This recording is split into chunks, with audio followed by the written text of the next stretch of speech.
Hey, I want to welcome you guys back to another episode of the AWM NFL Podcast. My name is Riccardo Stewart, and I'm your host, and I'm joined with Jeff Locke, Zach Miller, Sam Acho. These are my friends. Now, here's what happens. Every weekend, right, as soon as the game is over in college football, NFL, heck, even high school, coaches get together, they watch film on the opponent, and then they put together a game plan. And then you get the game plan, and then you present it in front of the team of going, if we can execute these things, we will be successful.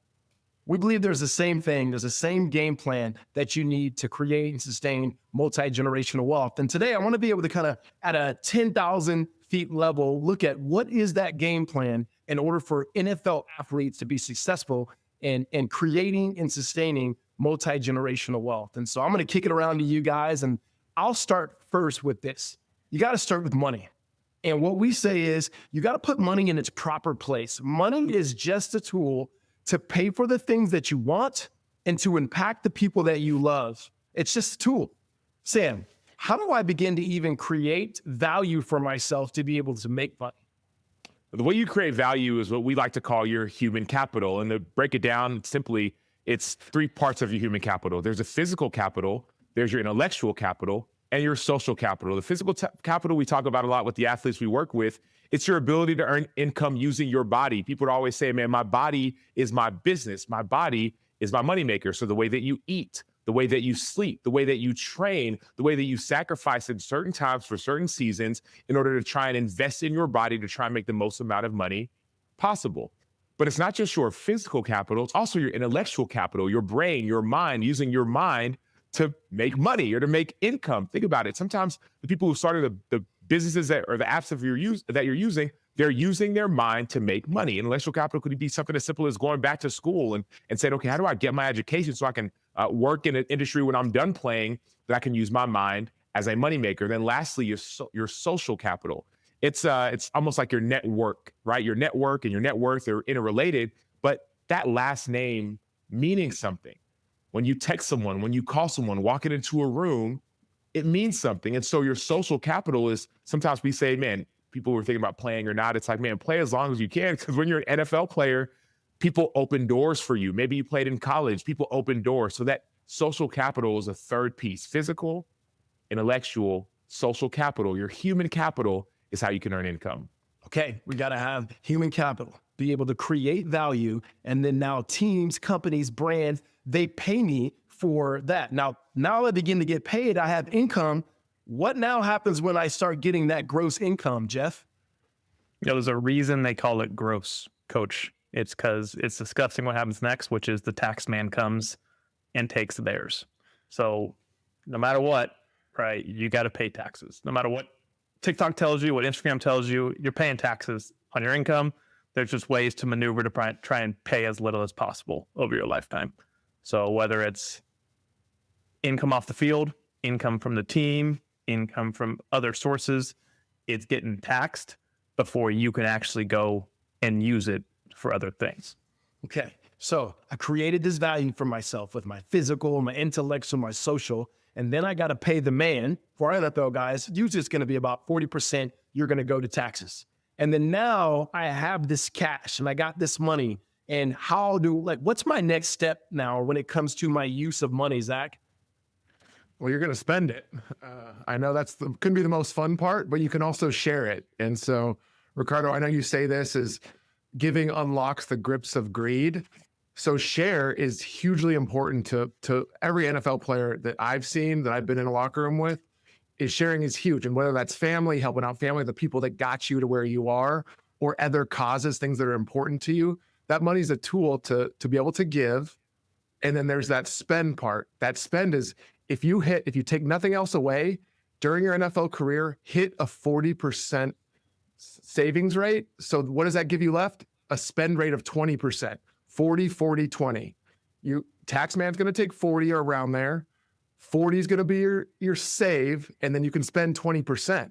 You're making millions, so that spending rate, that's a lot of money. You can still buy really nice house, really nice car, stay in nice places, eat at nice food, all those things you can spend.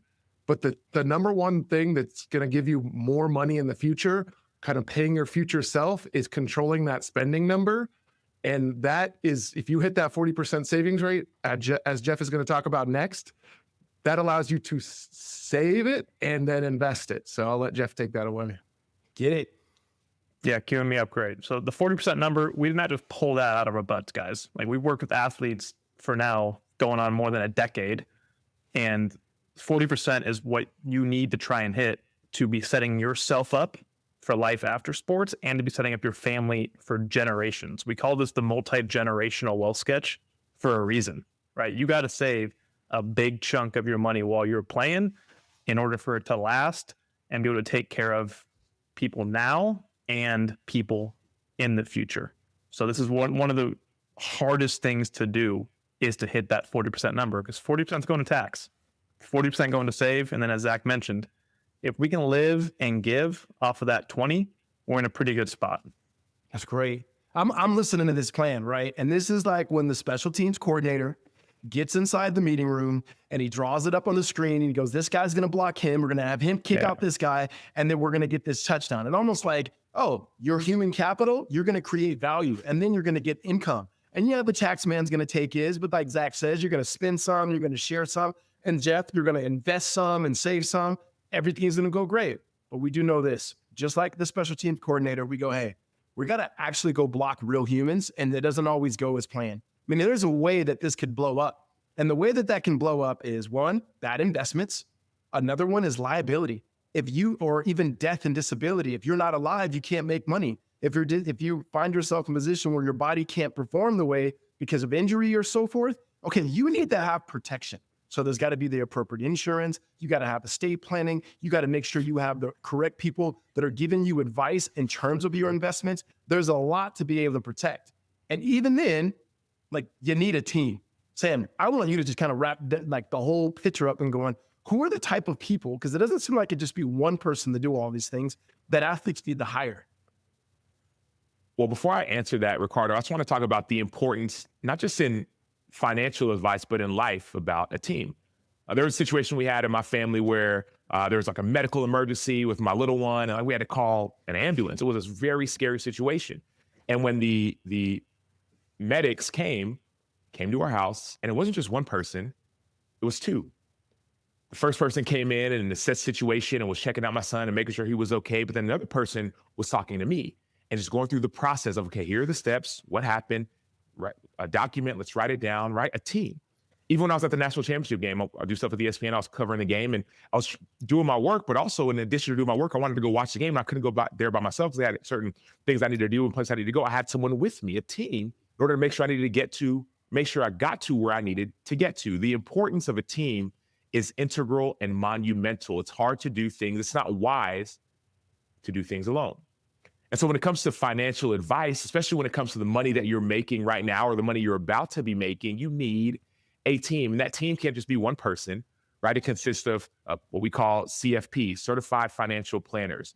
It consists of accountants, CPAs. It consists of certified private wealth advisors, chartered financial analysts, people who spend their entire day. You talk about special teams meetings.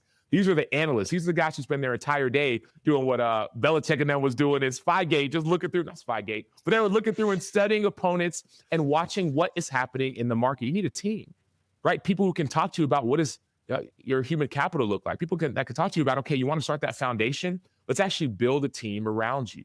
And so when it comes to having, even think about what you do as a football player or even as an athlete or as everyone's listening, rarely do you do it alone. Right? People say you want to go far, you go together, go with the team. And so those are the people that you need, right? Those are the types of people that you need if you want to build multi-generational wealth. Guys, this might be my favorite episode yet, Rick, just because there's so much special teams talk. You guys have dropped it like 3 times without me even prompting it. So I really appreciate the shouts here today, guys, on teams. I feel like that's exactly what giving true holistic financial advice is. It is like special teams because it's something that people don't think about until something actually goes wrong. And then the people who do think about it, they know how to plan well. So just to kind of summarize, multi-generational wealth, it starts with money just being a tool to bless the people you love and care for the places in which you live. You create value by yourself. That's your human capital, physical, intellectual, social. You got to pay the tax man, and so understand the tax game. And then there's the cash flow, as Zach talked about. You can spend it and you can share it, both really good. 40% of that taxes, 40% of that is save and invest, which is what Jeff talked about. 20% you get a chance to spend. And when it comes down to it, you want to make sure you protect your assets, that you make sure that you have the appropriate insurance and so forth and proper planning, and then making sure you have a team of experts, as Sam talked about.